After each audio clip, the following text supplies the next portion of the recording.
Question number 2 से शुरू करेंगे।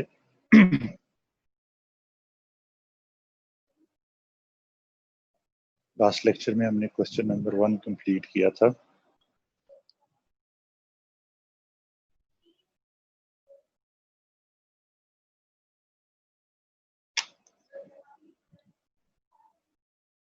अगर आप क्वेश्चन नंबर 2 पढ़ें तो वो है assuming that a root of x cube minus 9x plus 1 is equal to 0 lies in the interval 2, 4. Find that root by bisection method. Find a root by bisection method.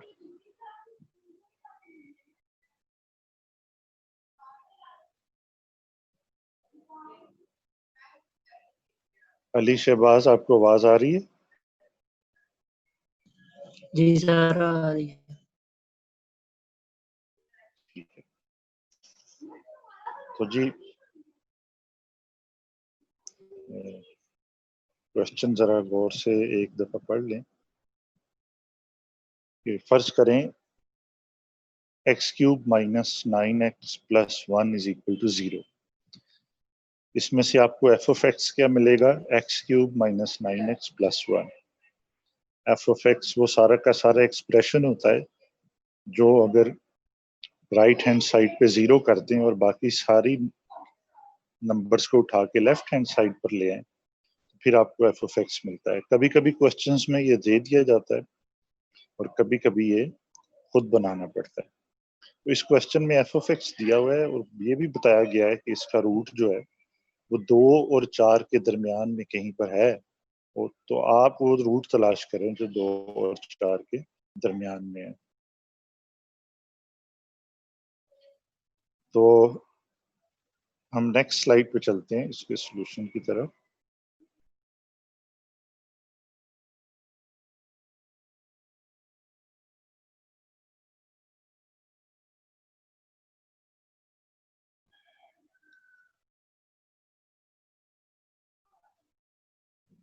Second slide आपके सामने।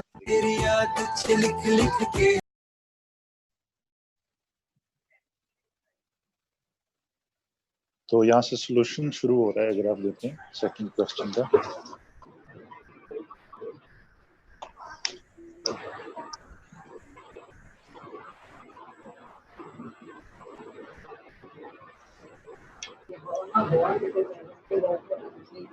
पहला step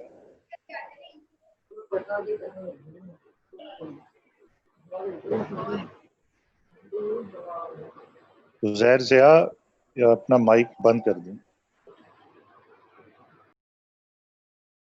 thank you. तो first step है कि आप F of x मालूम करें। वो इस क्वेश्चन में है x cube minus 9x plus 1 और 2 और 4 के दरमियान रूट मौजूद है।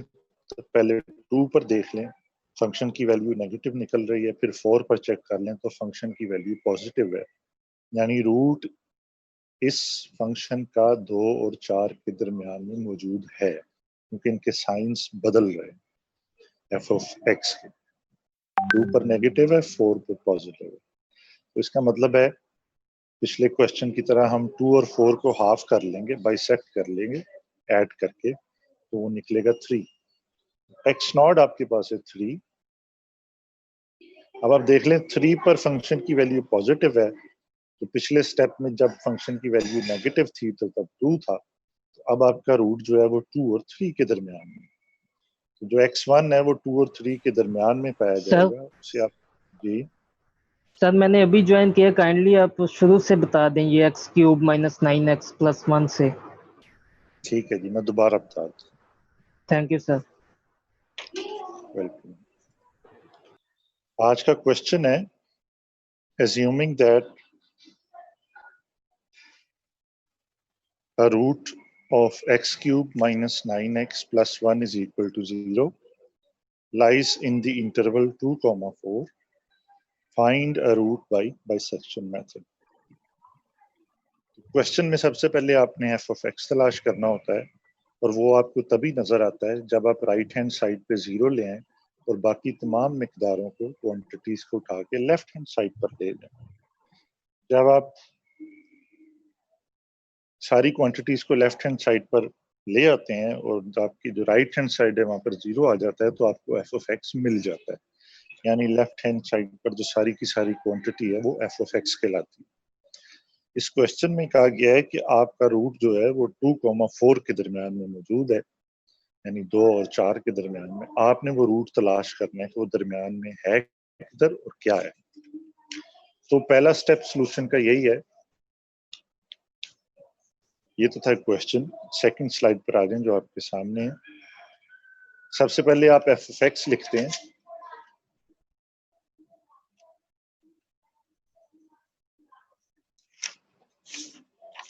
तो एफ ऑफ एक्स तो आपने क्वेश्चन में दे दिया गया था, बना हुआ था कि F of X is equal to X cube minus 9x plus 1। अब आपने इस एफ ऑफ एक्स में एक्स की जगह पे 2 पुट करना है और एक्स की जगह पे 4 पुट करना है, क्योंकि क्वेश्चन में कहा गया था कि रूट 2 और 4 के दरमियान में है। तो जब आपने एफ ऑफ एक्स में 2 पुट किया तो आपका आंसर नेगेटिव आया, और जब आपने 4 पुट किया तो आंसर पॉजिटिव आया। तो इससे ये बात साबित होगी कि आपका रूट 2 और 4 के दरमियान में ही है, क्योंकि एफ की वैल्यूज 2 पर नेगेटिव है और 4 पर पॉजिटिव है, यानी एक दूसरे के ऑपोजिट। तो आपका रूट जो है वो फिर इसका मतलब 2 और 4 के दरमियान में है।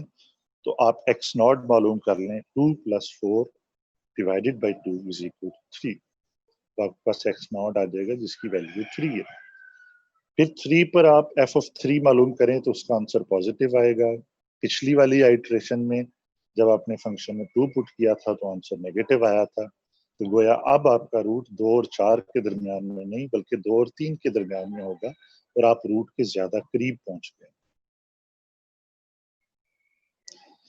तो ये सेकंड स्टेप में आप क्या करेंगे, x1 is equal to 2 + 3 divided by 2 is equal to 2.5। x1 आपके पास आ गया 2.5।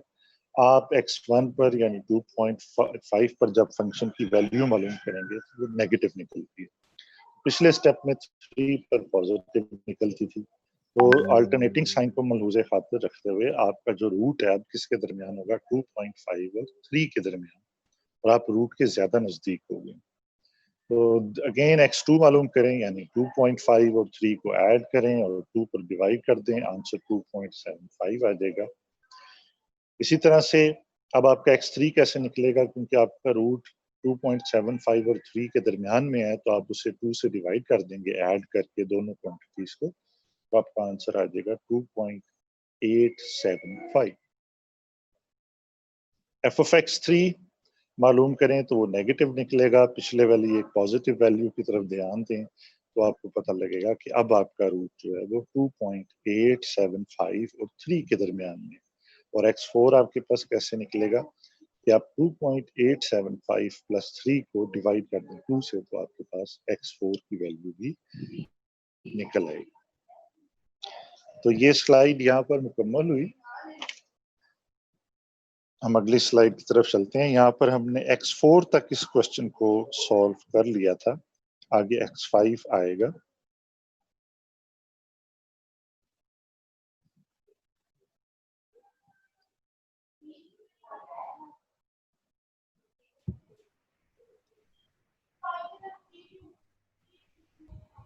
x5 वाली स्लाइड आपके पास आएगी।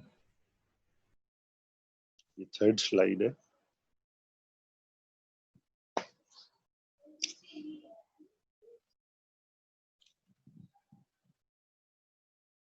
Therefore, the root lies between 2.9375 and 3। तो दोनों का हाफ कर लें, x5 निकल आएगा। x6 भी आप इसी तरह निकालेंगे, और इस स्लाइड में आप x8 तक जाएंगे। x8 आपके पास क्या निकलेगा, 2.9415। तो इस क्वेश्चन की जो आइट्रेशंस हैं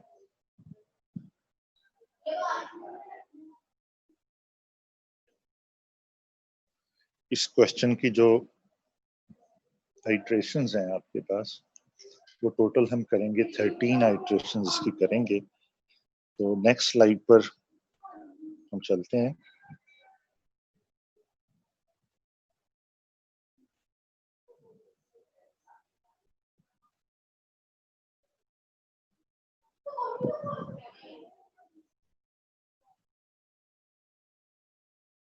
यदि नेक्स्ट स्लाइड है, इसमें आप देखें हम x8 तक गए थे, फिर x9 हमारे पास निकला है 2.9375 और x11 हमारे पास निकला है 2.9430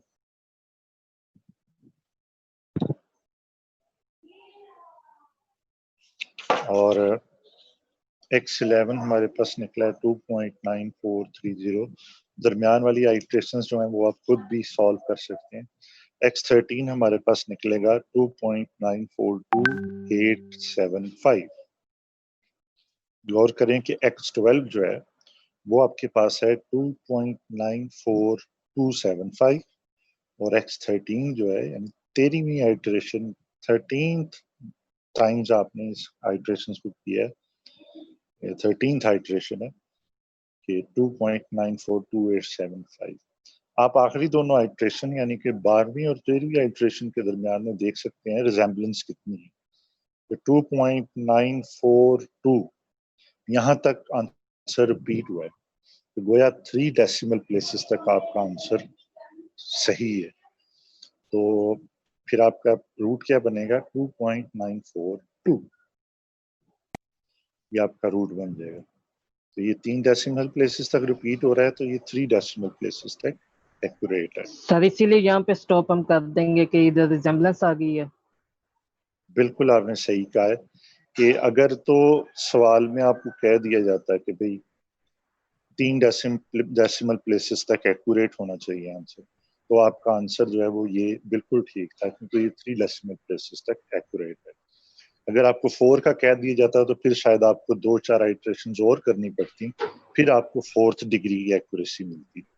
तो ये डिपेंड करता है कि अगर बता दिया जाए कि आप 20 आइट्रेशंस करें तो फिर जो भी आंसर निकले दे दें।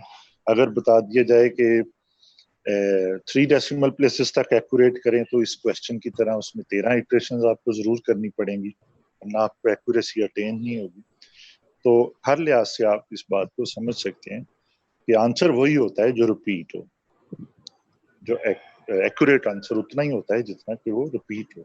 अगर वो डिफर कर जाए तो वहां पे पता लग जाता है कि आंसर इससे आगे गलत हो सकता है। तो सर्टन हम एक्यूरेसी में सिर्फ रेपिटेशन से होते हैं। इसी तरह से ये अब दूसरा क्वेश्चन भी हमने कर लिया, सेम बाइसेक्शन मेथड, वही तरीका है, कोई इतना डिफरेंट नहीं है। तो क्वेश्चन नंबर 3 जो है ये थोड़ा सा मुख्तलिफ है ये भी बाइसेक्शन मेथड से ही आपने करना है, उसी तरीके से बार बार एक ही तरह बाइसेक्ट करते जाना है और आप रूट तक पहुंच जाएंगे। तो ये क्वेश्चन क्या है, क्वेश्चन है कि find the positive root of x minus cos x is equal to 0 by bisection method। तो यहाँ पर भी क्वेश्चन में f of x ऑटोमेटिकली बना हुआ है, आपको बनाना नहीं पड़ेगा, यानी x minus cos x सारा लेफ्ट हैंड साइड पर है और 0 राइट हैंड साइड पर है। तो सॉल्यूशन में अगर आप जाएं तो सबसे पहले आप f of x लिखते हैं कि वो क्या है। तो यहाँ पर है f of x x minus cos x। अब इसमें आपको ये नहीं बताया गया कि इसका रूट किस और किस चीज के दरमियान में है, ये आप खुद बाय हिट एंड ट्रायल मालूम करेंगे। कैसे, आप पहले देख ले कि 0 के फंक्शन की वैल्यू क्या निकलती है। अगर f of x को में 0 पुट करें तो आपका आंसर आ जाता है नेगेटिव में, और अगर f of x में 0.5 पुट करें तो आपका आंसर फिर नेगेटिव में आ जाता है। तो हमें तो वो वैल्यू चाहिए जिसपे ऑपोजिट साइन आ जाए। तो अगर आप f of x की जगह पे 1 पुट करेंगे तो आप देखेंगे कि आपका आंसर पॉजिटिव आ रहा है। यानी कि हम नेक्स्ट स्लाइड की तरफ मूव करते हैं। ये चीज ज़हन में रख लें आप नेक्स्ट स्लाइड पर जाने से पहले कि ये जो क्वेश्चन है इसमें आपके कैलकुलेटर का बहुत अहम रोल है। आपके कैलकुलेटर का बहुत अहम रोल है। वो ये है कि आपका कैलकुलेटर नॉर्मली डिग्री मोड में चलता है, यानी DEG जिस तरह लिखा होता है कैलकुलेटर की स्क्रीन के ऊपर। तो अगर आपके क्वेश्चन में cos x, sin x या tan x आ जाए तो फिर डिग्री मोड काम नहीं करता। फिर आपने उस डिग्री मोड को कन्वर्ट करना है रेडियन मोड में, जिसे RAD भी शॉर्ट करके लिखते हैं। और ये बहुत जरूरी है क्वेश्चन में, अगर न्यूमेरिकल एनालिसिस में अगर क्वेश्चन में sin x, cos x या tan x आ जाए तो आप अपने कैलकुलेटर का मोड बदलेंगे। कैसे बदलेंगे? हर एक कैलकुलेटर में एक मोड का बटन होता है। हर एक कैलकुलेटर में मोड का एक बटन होता है। जब आप मोड प्रेस करते हैं तो आपके सामने बहुत सारी ऑप्शंस आ जाती हैं, जिसमें DEG, RAD और भी कई ऑप्शंस होती हैं। तो आपने RAD को चूज करना है। आपने कैलकुलेटर में किसको चूज करना है? RAD को। ये वो मोड है जिसके अंदर इस तरह का क्वेश्चन हल किया जाता है, यानी ऐसा क्वेश्चन जिसमें sin x आ जाए, cos x आ जाए या tan x आ जाए, उस सूरत में। तो क्योंकि इस क्वेश्चन में हमें कोई इनिशियल गेस नहीं दिया गया था, यानी बताया नहीं गया कि रूट किससे और किसके दरमियान में, तो हम हिट एंड ट्रायल से हमेशा शुरू करते हैं, 0, 1, 2 इस तरह से शुरू कर लेते हैं। तो फंक्शन में आप 0 पुट करें, आंसर आपका आएगा नेगेटिव। फंक्शन में आप 0.5 पुट करें रेडियन मोड में। अब आप कैलकुलेशंस डिग्रीज वाली नहीं करेंगे। अगर यही कैलकुलेशन f of 0.5 की आप डिग्री मोड में करेंगे तो आपका आंसर कुछ और आएगा, -0.37758 नहीं आएगा। तो रेडियन मोड में f of 0.5 को जब कैलकुलेट करेंगे, यानी कि 0.5 माइनस कॉस ऑफ 0.5, तो वो निकलेगा नेगेटिव में, यानी -0.37758। आइए नेक्स्ट स्लाइड की तरफ चलते हैं, जो इस क्वेश्चन को आगे बढ़ाएगी।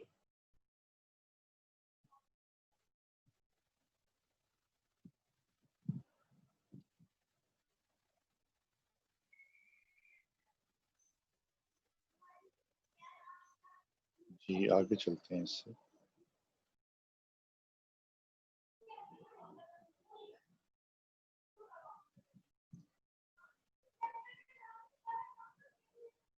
ये देखिए, ये नेक्स्ट स्लाइड आ गई आपके सामने। अब जब मैंने इस f of x में 1 पुट किया हर x की जगह पे, तो आंसर पॉजिटिव आ गया, और वो पॉजिटिव क्या निकला है? 0.45970। तो 0 पर आपका आंसर एक साइन में था, यानी नेगेटिव में था। 0.5 पर भी नेगेटिव में था, लेकिन जब आपने 1 पुट किया तो रेडियन मोड में आपका आंसर आ गया पॉजिटिव। जी हमारे पास टाइम बहुत कम है। अगर मैं लॉग आउट हो जाऊं, डिस्कनेक्ट हो जाऊं, तो आप दोबारा ज्वाइन कीजिएगा मुझे, क्योंकि लेक्चर आपका लंबा चलेगा। तो दोबारा ज्वाइन कर लीजिएगा अगर मैं डिस्कनेक्ट हो जाऊं। तो ये देखिए जी, f of 1 का आंसर निकल आया पॉजिटिव में, तो hence the root lies between 0.5 and 1। मैंने 0 और 1 नहीं लिखा, 0.5 और 1 को चूज किया, क्योंकि दोनों नेगेटिव में आप किसी को भी बहुत अच्छी तरह यूज कर सकते हैं।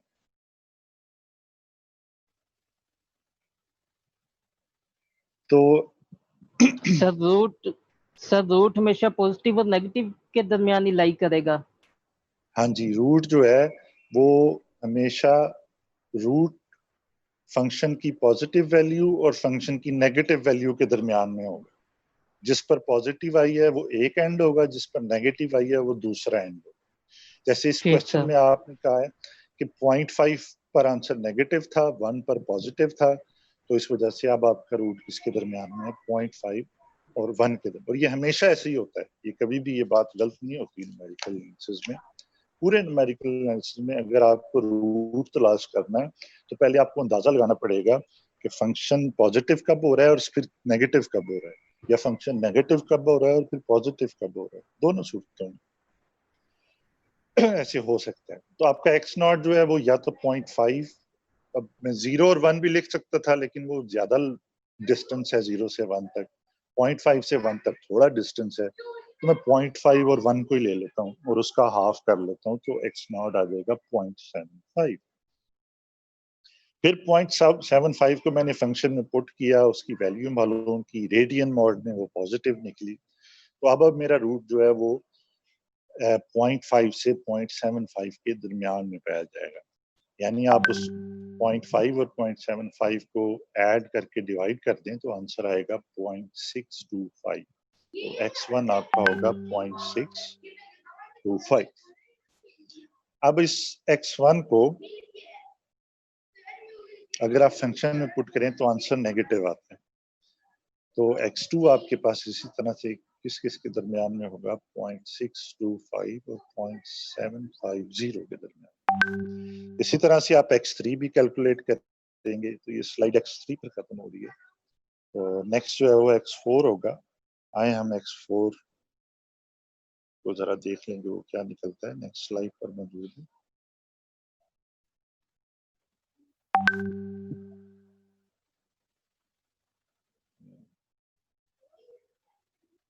नेक्स्ट स्लाइड पर जाते हैं।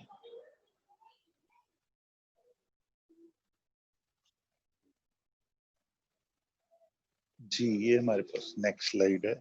इसमें आप देखें x4 आपके पास निकला है 0.73438 और हम x8 तक गए हैं। जी x8 तक हम इसमें गए हैं और वो निकला है 0.73925। तो जो x9 है वो भी निकलेगा 0.7388। वो आपको भी नजर नहीं आ रहा। तो x9 जो आपका निकलेगा वो होगा 0.7388। वो आपका आंसर इस क्वेश्चन में 2 डेसिमल प्लेसेस तक एक्यूरेट है, 3rd डेसिमल प्लेसेस तक एक्यूरेट नहीं है। अगर आप आइट्रेशन ज्यादा करेंगे तो आपको 3rd प्लेस की एक्यूरेसी भी मिल सकती है, लेकिन उसकी कोई गारंटी नहीं है कि आपको कितनी आइट्रेशंस करनी पड़े, 2, 4, 10, 15, ऐसी कोई गारंटी नहीं। तो जब तक आपको एक्यूरेसी मिले ना तो आप उस वक्त आइट्रेशंस करते रहेंगे अगर आपकी रिक्वायर्ड एक्यूरेसी कोई है। तो नेक्स्ट स्लाइड पर चलते हैं। ये क्वेश्चन तकरीबन यहाँ पर खत्म हो गया है। तो नेक्स्ट स्लाइड पर चलते हैं।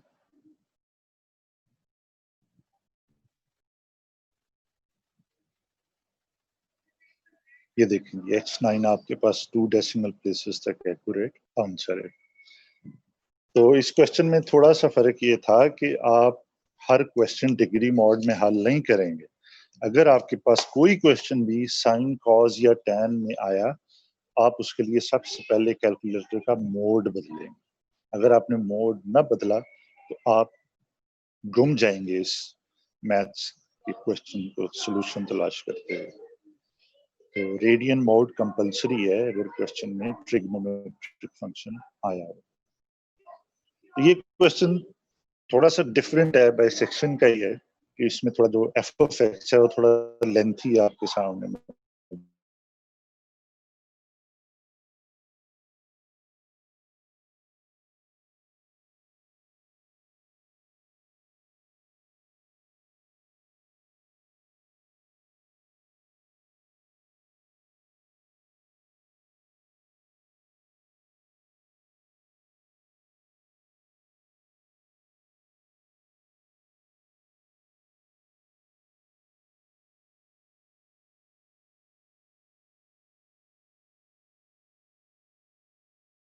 देखें 2.7314 2.7315 2.731 तक ये एक्यूरेट है। तो ये थोड़ा सा डिफरेंट क्वेश्चन था। तो आप देखेंगे 12-13 इटरेशंस बाद भी आपको एक्यूरेसी मिल गई। तो ये तो थे 2-3 क्वेश्चन बाइसेक्शन मेथड के जो वैरायटी के एतबार से सॉल्व करना बहुत जरूरी था। अहम बातें मैंने यही बताई कि कभी कभी एफ ऑफ एक्स आपको खुद भी तलाश करना पड़ सकता है, क्वेश्चन में ना दिया। कभी कभी आपको पॉजिटिव से नेगेटिव होना ना दिया गया हो, यानी इंटरवल ना दिया गया हो जिसके अंदर रूट मौजूद हो, तो आप खुद से गेस कर लेते हैं। कभी 0 में वैल्यू पुट कर ली, कभी 1 कर दी, कभी 2 कर दी। जहां पर साइन बदला वहां से तलाश शुरू कर दी और आइट्रेशंस करते करते, तलाश करते करते जब तक आंसर रिपीट ना हो जाए आप चलते रहे और आपने अपना रूट जो है वो कुछ नंबर ऑफ आइटरेशंस के बाद तलाश कर लिया। अगर आपको डिजायर्ड एक्यूरेसी तक जाना है तो हो सकता है आपको आइटरेशंस और करनी पड़े, और अगर आपके पास डिजायर्ड एक्यूरेसी कोई भी नहीं है तो आप दो तीन डेसिमल प्लेसेस तक जा सकते हैं, कोई ऐसी बड़ी बात नहीं। तो कुछ क्वेश्चंस हैं जो मैंने इनके बाद आपके लिए बना के रखे थे कि वो मैं आपके साथ शेयर करूं, आप उन्हें खुद सॉल्व करें। और उन क्वेश्चंस की तरफ चलते हैं। ये आज की लास्ट स्लाइड होगी। ये कौन शख्स है?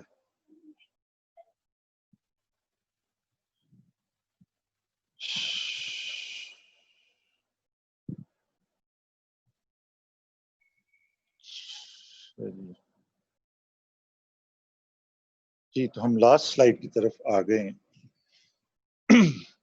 Solve the positive root of the following equations by bisection method. यानी ये तकरीबन 8 क्वेश्चंस हैं। इन 8 क्वेश्चंस में क्वेश्चन नंबर 4 जो है उसमें साइन एक्स है। क्वेश्चन नंबर 6 जो है उसमें कॉस एक्स आ,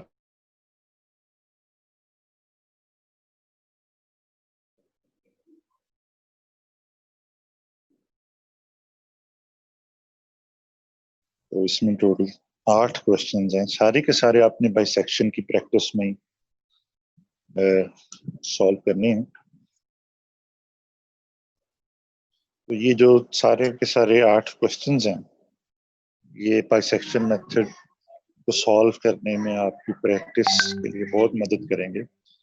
जितने ज्यादा आप लोग प्रैक्टिस करेंगे क्वेश्चंस की, उतनी ज्यादा आपकी कैलकुलेटर यूज करने की हैबिट बनेगी।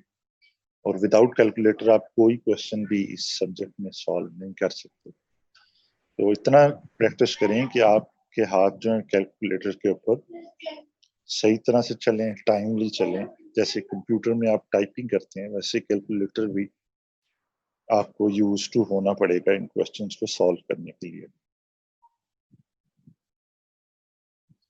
तो और याद रखिए, जब भी आप एग्जाम में जाएं तो जरूर कैलकुलेटर, अपना कैलकुलेटर अपने पास रखें, क्योंकि दूसरे का कैलकुलेटर आप यूज करेंगे तो हो सकता है उसका मोड कुछ और सेट किया हो और क्वेश्चन आपका गलत हो जाए। तो अपना कैलकुलेटर यूज किया करें।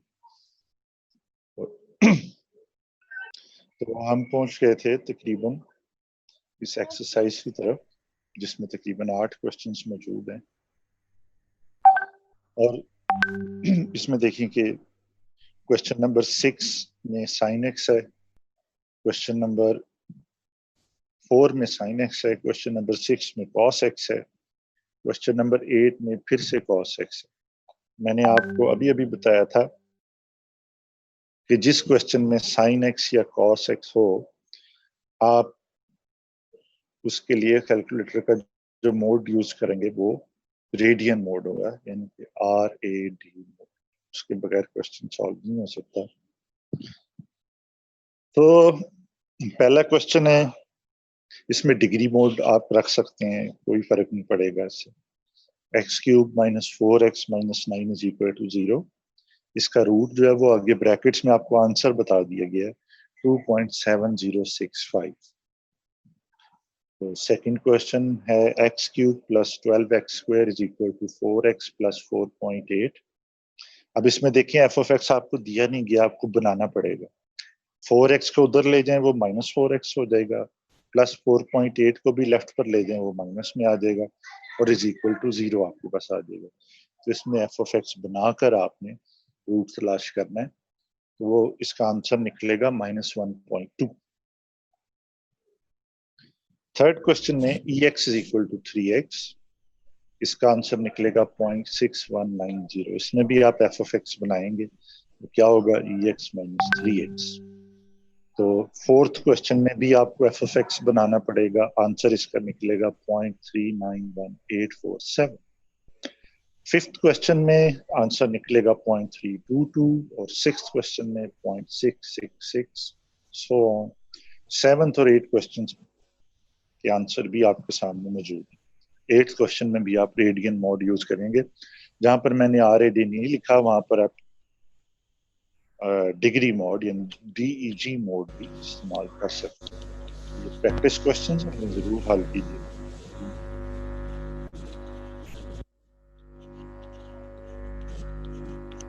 जी उमर, आप कुछ कहना चाहते हैं?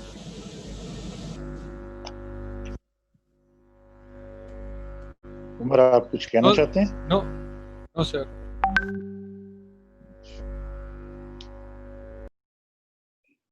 ठीक है जी। तो अब आप सबको मालूम है कि आपका एग्जाम किस तारीख को है। जी अब्बास, आपको पता है? अब्बास अली, जी सर। किस तारीख को एग्जाम आपका? सर जुमरात वाले दिन है। और टाइम क्या है, शुरू कब से होगा? जी सर। एग्जाम शुरू होने का वक्त क्या है? सर सेकंड स्लॉट में। उसका मुझे मतलब नहीं पता, जरा बता सकते हैं क्या मतलब है? सर ये तो मुझे भी नहीं पता। मतलब 2 सर बजे टाइम, सर इस डेट शीट में टाइम किसी भी क्लास किसी भी पेपर का टाइम गिवन नहीं है, सिर्फ स्लॉट्स दी हुई है कि फर्स्ट स्लॉट है, सेकंड स्लॉट है। अच्छा, टाइम नहीं गिवन किसी का भी? No sir. नहीं सर। अच्छा, हाँ, वही मैं परेशान हो रहा था ना कि मुझे समझ नहीं आ रही थी कि स्लॉट का मतलब क्या है। सर टाइम जो है वो टीचर पे डिपेंड कर रहा है कि टीचर जो है वो स्टूडेंट के साथ कोऑर्डिनेट करके वो एक टाइम डिसाइड कर लें सब, और उसी हाँ जी। टाइम में सबमिशन और अपडेशन वगैरह सब कुछ करें। अच्छा, तो अभी जो मसला मुझे पेश आ रहा है ना, वो ये है कि मैं एक क्लास का तो एग्जाम ले सकता हूँ, लेकिन उसी दिन दूसरी क्लास का एग्जाम लेना तकरीबन नामुमकिन हो जाएगा। क्या ख्याल है आपका? सर उसके लिए ये असाइनमेंट बेस्ड है ना, तो आपने असाइनमेंट देनी है और वो असाइनमेंट हमने अपलोड कर देनी है। हाँ जी, ये अब इस तरह के मसाइल भी हैं। जो मैं आपका एग्जाम ले रहा हूँ वो असाइनमेंट बेस्ड है, और वो आपने अपलोड नहीं करना कहीं पे भी, वो आपने मेरे साथ शेयर करनी है ऑनलाइन आकर। यानी आप रीड आउट करेंगे और मैं आपके कॉन्टेक्ट को असेस करूंगा और उस लिहाज से आपको मार्क्स मिलेंगे आउट ऑफ 20। और मिड का पेपर तो 30 मार्क्स का होता है। हाँ जी, तो ये गोया आपका, मैं जो, हो सकता है बाकी लोग आपका 30 मार्क्स का लें, लेकिन मैं जो एग्जाम ले रहा हूँ 23 जुलाई को, उसमें हर एक स्टूडेंट मेरे साथ ज्वाइन करेगा, मुझे अपनी असाइनमेंट पढ़ के सुनाएगा, अच्छी तरह पढ़ेगा, बनाएगा, तो उसको फिर उस कंटेंट की क्वालिटी के हिसाब से मार्क्स दिए जाएंगे। लेकिन उसमें यह है कि मैं क्वेश्चन नहीं पूछ सकता, क्योंकि जब असाइनमेंट जमा कराई जाती है तो फिर उसमें क्वेश्चन तो वैसे भी नहीं पूछते। जो कंडीशन मेरे साथ मेरा ख्याल है आपका सेक्शन ए और सेक्शन बी वालों का जो मसला ये आ रहा है कि मैं आपका जो एग्जाम है 20 मार्क्स वाला 23 जुलाई को, उसको मैं पोस्टपोन करने लगा हूँ। वो जो सेकंड किस स्लॉट डेट पे? आप कह रहे हैं, मैं तकरीबन अगस्त में इसको ले जाना चाह रहा हूँ, क्योंकि अगस्त के किसी भी दिन हम इकट्ठे होकर तो असाइनमेंट्स ले सकते हैं उस दिन, क्योंकि 2 एग्जाम हो नहीं सकते। एक तो सर देखें, ये तो आपकी मर्जी होगी कि आप किस तरह से करना चाहते हैं, लेकिन एक सजेशन